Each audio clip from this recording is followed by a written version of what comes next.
Hey everybody, thanks for watching this video. I'm going to do a quick overview of greatest common factor and least common multiple. I'm doing this live here with my class. You're going to turn this around so you guys can all see him. Say hi everybody. Hi. Nice. Cool. So we're going to be going over how to do this, hopefully in a way that makes it a little clearer and gives you a little bit of a framework for your quiz and test that's coming up. So let's start out with greatest common factor. I really want to lay a foundation about what it is. So a factor of a number is just a number that will go into another number. Say that we're dividing 6. I can divide that number by 3. I can divide that number by 2. I can divide that number by 6. I can divide it by 1. All 4 of those numbers are going to be considered factors.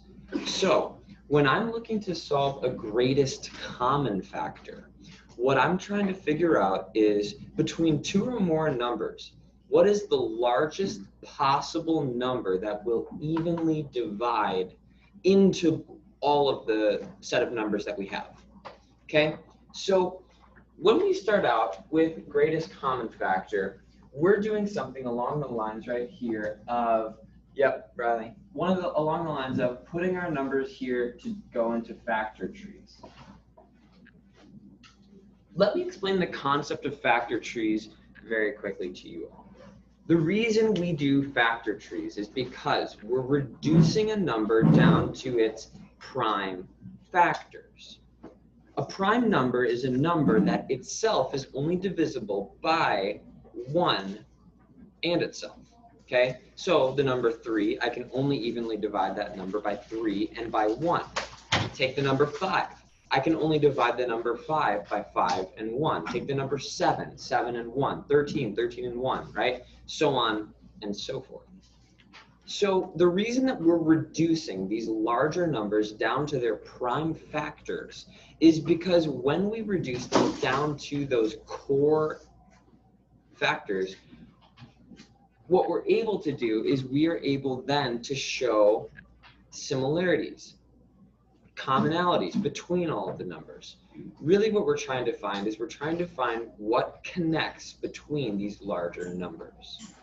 Okay, so the way that a factor tree works is I'm showing a type of relationship between the main number that I'm dividing and 2 numbers that when multiplied will equal that number up top.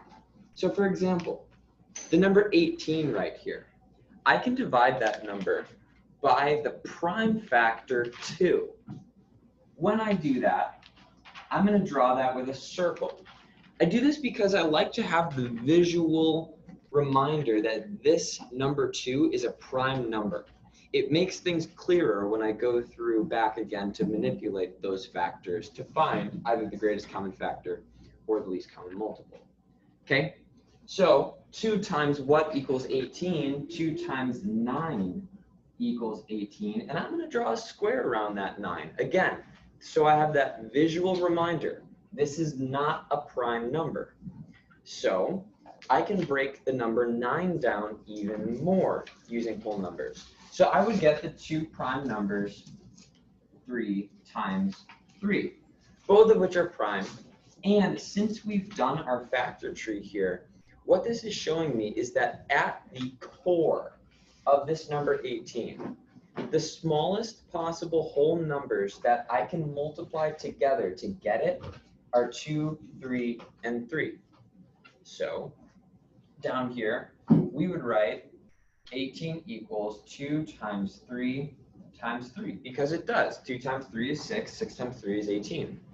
We put them in the prime factors because what we're able to do from here is we're able to see out of all of these numbers which ones have common factors, because the whole point of greatest common factor is to find which factors go together. So we do factor trees because, as you'll see with this problem, it actually makes the process much, much faster. Okay, let's go ahead and let's do 36. Every even number I can divide by the prime number 2. When I divide 36 by 2, I get 18. 18 is not a prime number, so I draw that with a square. And honestly, we just did the work to break 18 down here, so we can really look over here, copy this exact thing down. It's pretty easy. So I know that 2 goes into 18. 9 is not a prime number, like so.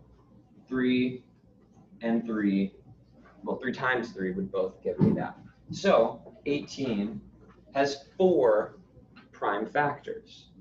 Or sorry, 36 has 4 prime factors. So we would write 36 equals 2 times 2 times 3 times 3, because it does, right? 2 times 2 is 4. 4 times 3 is 12. 12 times 3 is 36, right? So we're bringing it down to the commonalities, the things that are in common with each other, okay? Now, let's get to a number like 72. So 72 is even. I can break that down using the prime number 2. That's going to give me 36. Okay, and now you'll see that it's a good idea to keep all of our work on the board. Why? Because we kept our work from 18 on the board here. So we got 18, we can just copy that down. Well, we kept all our work from 36 on the board. Can we just copy that down? Absolutely, right? We want to keep our factor trees on there because they're going to give us clues and help us, because a lot of these numbers are going to be pretty similar. So we really just copy this down the exact same way. 36 divided by 2 gives me 18. 18, when I break down using the prime factor of 2, I get 9. 9, when I break down, I get the prime factors 3. Done deal, okay?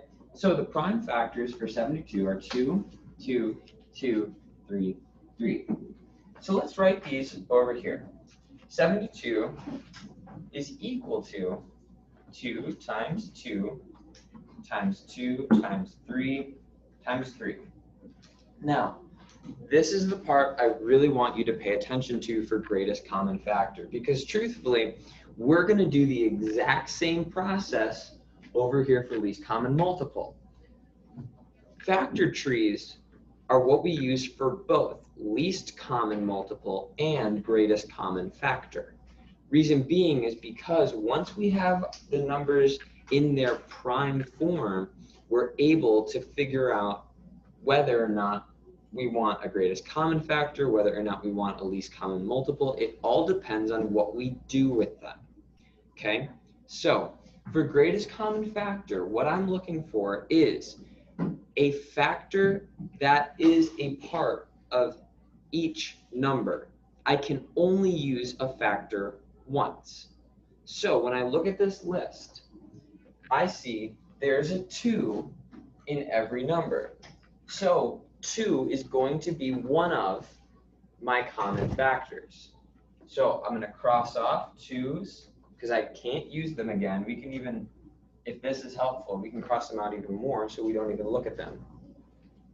And I know 2 is going to be one of my factors. Okay, let's look here. I have another 2 in 36. I have another 2 in 72, but I do not have a 2 in 18. Therefore, I cannot use any more 2's. So I go to my next prime number. I have a 3. Well, I have a 3 in 18. I have a 3 in 36. I have a 3 in 72. So 3 is going to be one of our prime numbers. And we cross off 3 once we use it, because we can't use it again. One thing you'll notice here is that there's another set of 3's. Okay? All these numbers had not only one 3, they had 2 3's. So we would take that second 3 and we would multiply by that as well.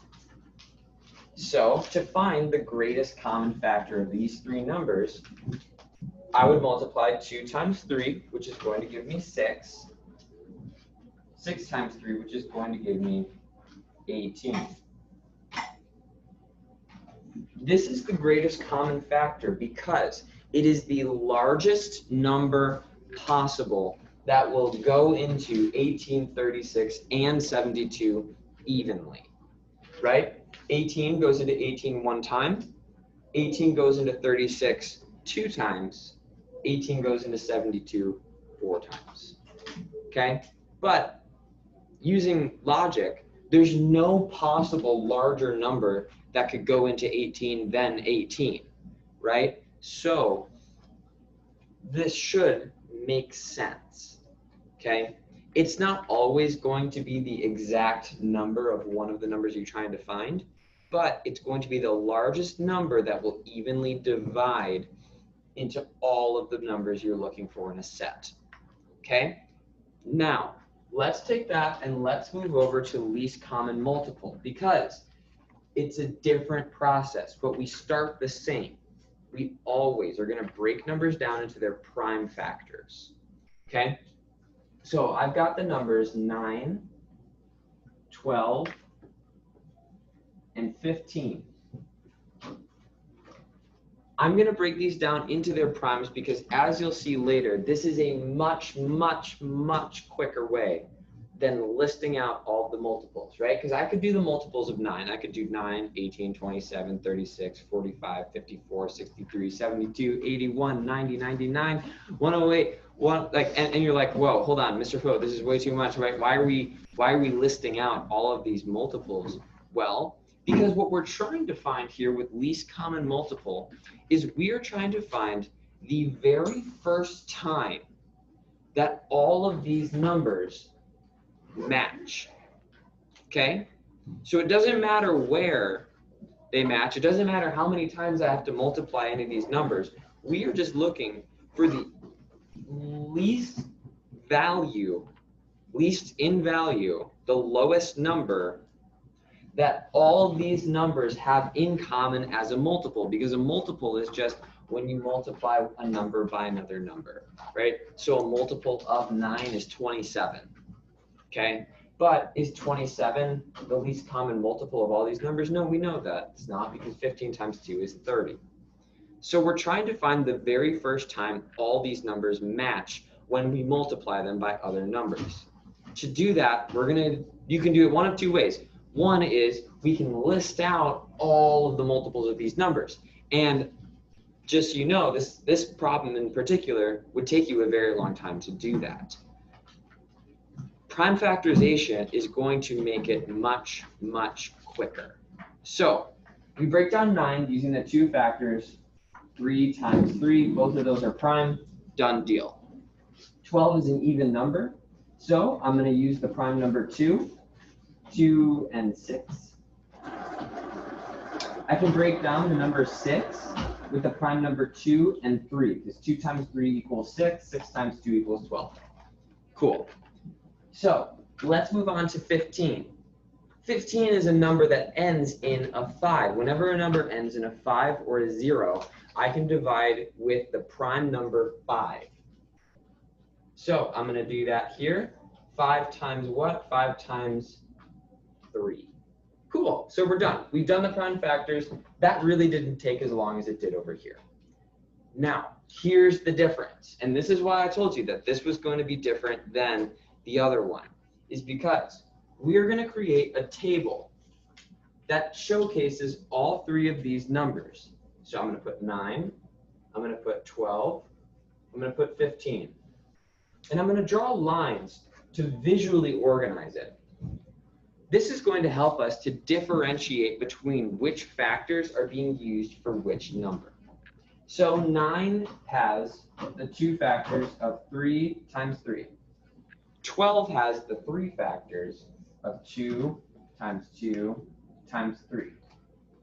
15 has the 2 prime factors of 3 times 5. This is where it's different. Because when we were solving greatest common factor, we would just be looking to see, well, what factor would match between all of them. And in this case, the only one that would be 3. So that's your greatest common factor of these 3 numbers. That's the largest possible number that will evenly divide into these 3 numbers. But we're not looking for that. We're looking for the lowest common multiple, the first time that all these numbers would land on the same number. So to do that, we take a look at our factors. And I know that I have the prime factor 2, the prime factor 3, and the prime factor 5. To find least common multiple, you multiply the prime factors the greatest number of times that it occurs in any number. Okay, so for example, the greatest number of times that the prime number 2 occurs in any of these numbers is with 12. So I would circle that. I don't have any other 2's, but if I did, I would disregard them. We're not going to use them right now. I take this 2 times 2, bring it over here. Okay, I'll make sure you guys can see that. Next prime factor I have is the prime factor 3. Well, the prime factor 3 occurs the most in the number 9. It occurs twice in the number 9. It only occurs once in 12 and once in 15. So I'm going to take the 2 prime factor 3's in 9, and I'm going to disregard the 3's in each of the other numbers. So we add to this. 2 times 2 times 3 times 3. I've got one more prime factor, and the most that this number occurs is in number 15, right? It only occurs once, but it doesn't occur anywhere else. So we would just take that number 5, and we would add it to what we're working with. So let's multiply this all together. 2 times 2 is going to give me 4. I want to copy down all of the factors I have because I'm going from left to right all the way across. 4 times 3 is going to give me 12. 12 times 3 is going to give me 36. Okay, and you might not know how to do 36 times 5 off the top of your head. That's fine. We would just set something up over here. 5 times 6 is going to give me 30. 5 times 3 is 15. Plus 3 is going to give me 18. So in total, this lowest common multiple is 180, which means that you would have had to list out the number 9 20 times before you get to this number, right? So this is way quicker if we can learn how to do it. I hope that this video helps you all understand how to solve for greatest common factor as well as least common multiple. Watch this until you get it. Good luck with your quiz on Friday. You guys are going to do great. Bye.